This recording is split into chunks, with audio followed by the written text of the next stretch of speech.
آپ کا سفر بہت ہلکا ہو جائے گا اگر آپ اپنے ماضی کو اپنے ساتھ نہیں رکھیں گے۔ جب کوئی آپ کا نام پکارے اور آپ فوراً جواب دے دے یا سن لے تو یہ صحت مند دماغ کی علامت ہے۔ نفسیات کہتی ہے کہ جو لوگ عام طور پر بہت اچھے ہوتے ہیں وہ ہی سب سے زیادہ اندر سے زخمی ہوتے ہیں۔ جو لوگ زیادہ دیر تک جاگتے ہیں وہ زیادہ تخلیقی ذہن اور زندگی کے فیصلے میں بہتر ہوتے ہیں۔ جو شخص سب کو خوش رکھنے کی کوشش کرتا ہے وہ اکثر تنہائی محسوس کرتا ہے۔ جذباتی درد جسمانی درد سے زیادہ یاد رہتا ہے اور آپ کے رویے پر زیادہ اثر ڈالتا ہے۔ جب آپ کو وہ شخص نظر انداز کرے جس کی توجہ آپ کے لیے سب سے زیادہ اہمیت رکھتی ہے تو آپ کے دماغ میں رد عمل جسمانی درد کی طرح ہوگا۔ اگر آپ اس کے بارے میں بات کرتے ہیں جس کی آپ پرواہ کرتے تھے تو آپ اب بھی اس کی پرواہ کرتے ہیں۔ ایک عام انسان دن میں 4 جھوٹ بولتا ہے اور سب سے زیادہ اور روزانہ کی بنیاد پر بولا جانے والا جھوٹ I am fine ہے۔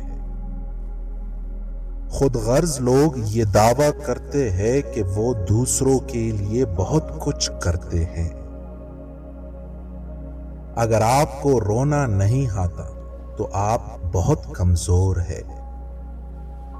صرف 10% خوشیاں آپ کے باہر کے آلات سے ملتی ہے، باقی 90% خوشیاں آپ کو اندر کی سوچ اور احساسات سے ملتی ہے۔ اگر آپ اپنے مقصد دوسروں کو وقت سے پہلے بتائیں گے تو آپ کی موٹیویشن کم ہو جائے گی اور آپ کی کامیابی کے چانس بھی کم رہ جائیں گے۔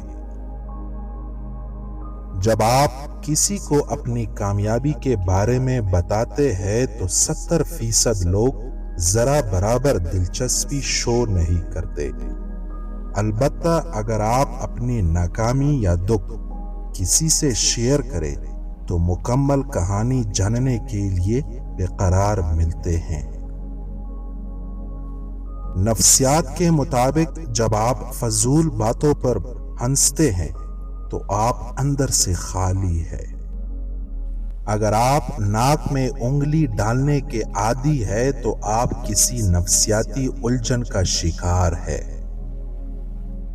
اگر آپ کا بچہ زیادہ دیر تک سوتا رہتا ہے تو وہ اعصابی کمزوری میں مبتلا ہو سکتا ہے۔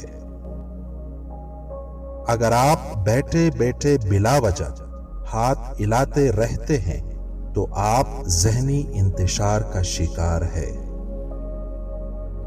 کسی بھی پریشان صورتحال کا اثر ہم پر زیادہ سے زیادہ 7 منٹ تک رہتا ہے۔ اس کے بعد کا اثر اس پر سوچنے کے باعث ہوتا ہے۔